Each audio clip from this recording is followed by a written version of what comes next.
আসসালামু আলাইকুম ওয়া রাহমাতুল্লাহি ওয়া বারাকাতুহু। জি, আমরা রাজবাড়ীতে ঈদের জামাত প্রথম জামাতে আমরা সকলে শরীক হয়ে এখানে নামাজ আদায় করলাম। আমি এখানে অন্তত শান্তিপূর্ণভাবে সুন্দরভাবে এখানে জামাত হয়েছে, সকলে সুন্দরভাবে নামাজ পড়েছে।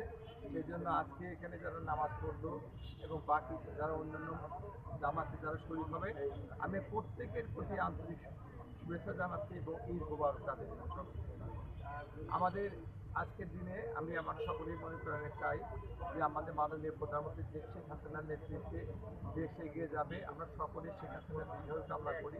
আল্লাহ পাকের অশেষ রহমতে এই সকল বাধা বিপত্তি অতিক্রম করে যদি এগিয়ে যেতে পারে, সেটি আমাদের আল্লাহ পাকের সেই তৌফিক ওনাকে দান করেন। আমি সকলের জন্য সকলের কাছে দোয়া চাই, আল্লাহ পাক আপনারা যে আমাদেরকে সুযোগ দিয়েছেন, আবার এমপি করেছেন, সেই জন্য আমি যেন আপনাদের পাশে থেকে আপনাদেরকে প্রতিদান করতে পারেন এবং আল্লাহ পাক আমাদের জন্য রাজবাড়ির অসমাপ্ত কাজগুলি সমাধান করার তৌফিক দান করেন আল্লাহ পাক।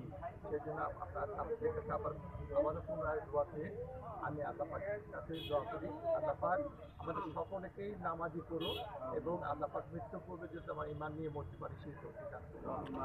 সকলকে ধন্যবাদ। আসসালামু আলাইকুম।